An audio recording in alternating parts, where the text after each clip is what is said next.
Hello, and welcome to the Success Showcase. I'm your host, Eric Lopkin from the Modern Observer Group. And with me, as always, is Chip Janiszewski from the Happiness and Success GPS. Chip, how you doing today? I'm doing great, Eric. How about you? Doing fantastic. We're moving into spring. And of course, this is the first podcast we're recording in April, and you've got some big things coming up. You've got a new grandchild on the way. Oh, yeah. Yeah. I have a wonderful granddaughter who's almost 2 years, 4 months old, and got a grandson coming up later on this month. So, very, very excited about that. So, in fact, my son and daughter-in-law yesterday had a welcome. His name's going to be Luca. And they had a welcome party for Luca yesterday, complete with balloons, with baby shark and this and that, and so on and so forth. And of course, Cora thought the party was for her, so she had a good time too. That's great. So, as we're heading into spring, everybody starts talking about spring cleaning. But quite frankly, spring cleaning can be a lot more than just straightening up the house. And we're going to talk about ways you can use spring cleaning to refresh your business, refresh your personal growth. But first, I want to talk a little bit about why. Why the big deal about spring cleaning? And I've looked into this, and it seems to fall into the same category as New Year's resolutions. People need a trigger to start a new habit, to do something new. And spring cleaning provides that trigger. Yeah, that's a really good point you make. You hear the term too, spring into action, and here we are. Yep. Everybody's starting to get outside again, and so on and so forth.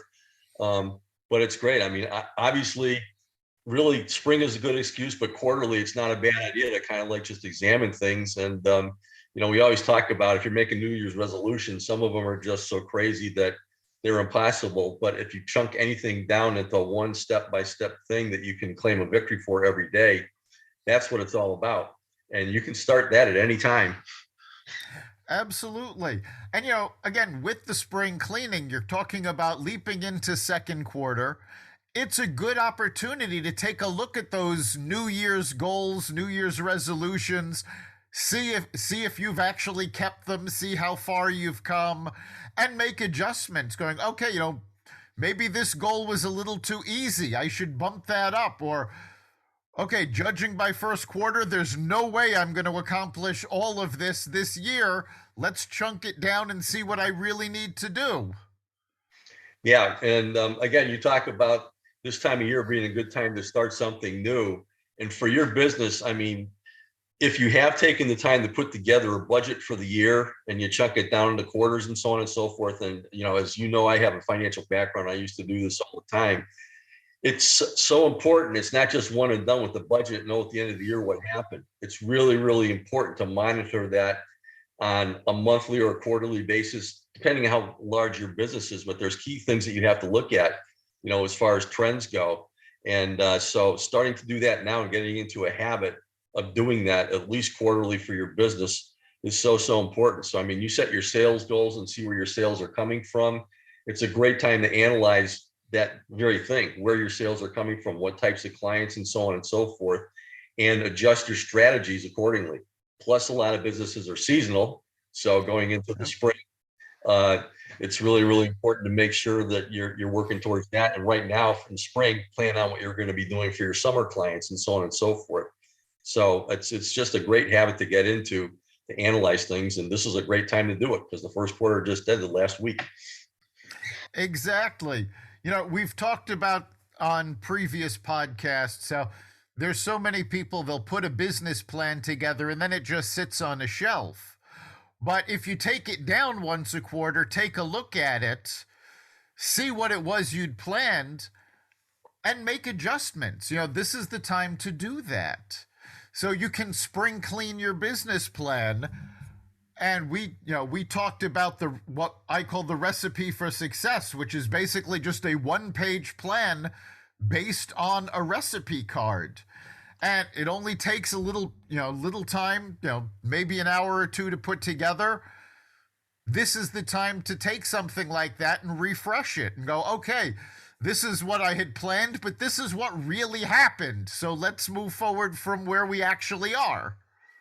Yeah, and you and I, having met through networking and being networking experts, you should have your business plan, your business recipe for business development, and your business development plan includes things such as your social media and how you're going to be doing things online, but also your networking strategies, analyzing who your best clients are, and so on and so forth. So getting into that, and this is a great time of year when people are getting out to reopen, if you haven't done that, your networks with people that you need to get in touch with, or even start developing maybe a strategic partnership mastermind group or so on and so forth, so that you can work with other businesses and support the same client base and help each other out. So it's really, really time to do new strategies too. Absolutely. Again, a spring clean is all about refresh. So it's not just the house. Although yes, you know what? Give the house a good spring cleaning. Give your office a good spring cleaning. And when you look at your desk, think about it as though you're going on vacation. What do you do just before you leave on vacation? Well, you clean off the desk, you make everything neat, you get everything all set so there's nothing waiting for you when you come back. Spring cleaning is the same sort of thing. Go through everything, go through your desk. Don't just put things in piles, actually go through things and say, okay, am I going to need this? Well, this could be reference. Let's file it. Am I going to need this? No, I'm never going to look at this. Throw it out. There's no reason to keep it. But go through everything, because you never know when you're going to come across something that's been sitting on your desk that'll go, oh, this was a great idea and I forgot all about it. Yeah, absolutely. I mean, it's a great time once you're doing the clean. Again, it's a great time for you to start a process of doing this regularly. And what I'm talking about is, we've talked in the past about being organized and sorting your mail, basically putting it stuff you have to act on right now, stuff you're going to act on next week, and then if the rest is sitting around for too long, throwing it out. The same thing with your inbox, your email, and you've covered a whole lot of this stuff in your Biznetics book too. But if you're going to go through the process of cleaning things up, don't make it a one and done thing, because it's just going to happen again. Just think of all the time you're going to save by actually doing this. What you're doing is investing time now to make things happen better. Just the same thing with networking. You think that you're talking with other people and so on and so forth, you're getting no work done, but what you are really doing is building a sales force where they're out there leveraging you while you're not even with them. So that's a time investment too.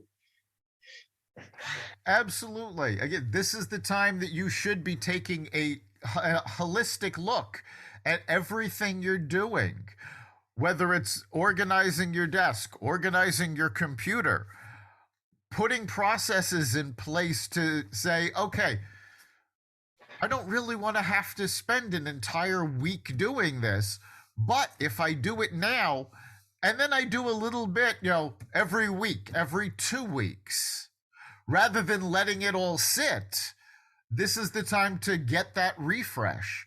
And that's really the word I would love for our listeners to focus on, is a refresh. You're not reinventing the wheel. You're just cleaning it off, giving it a tune-up. Yeah, absolutely. And speaking of analysis, obviously it's really, really important for business to analyze their finances from that expense standpoint. I mean, these are the days where you do set up a lot of recurring charges and automatic transfers, whereas, up until about 10 years ago, we were writing checks for everything.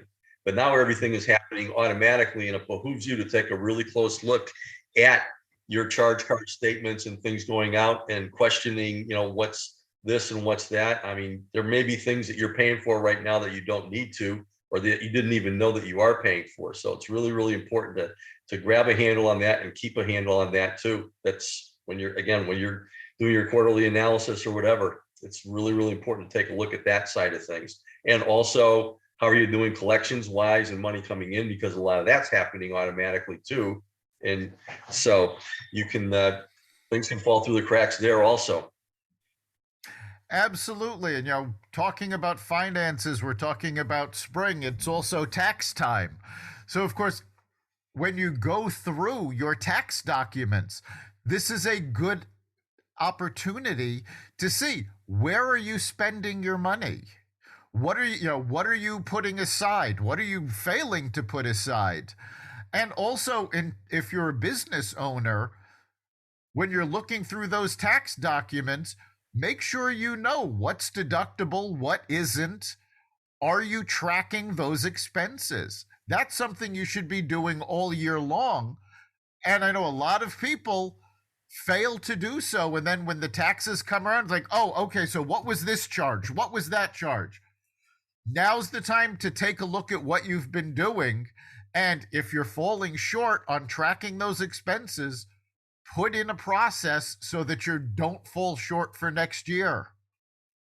Yeah, and if your business is big enough, it's a really, really good idea to connect with either a financial planner, if you're an LLC or so on, or a good CPA to kind of take a look at the tax ramifications of the different things that you're doing out there. It's really, really good to have sound professional advice on this, because otherwise you could be paying a lot more taxes than you should be paying, because there are different things out there that you can do to lower your taxes by the way you do things. And those people are there for, your financial planners and your CPAs, to help you out with that stuff.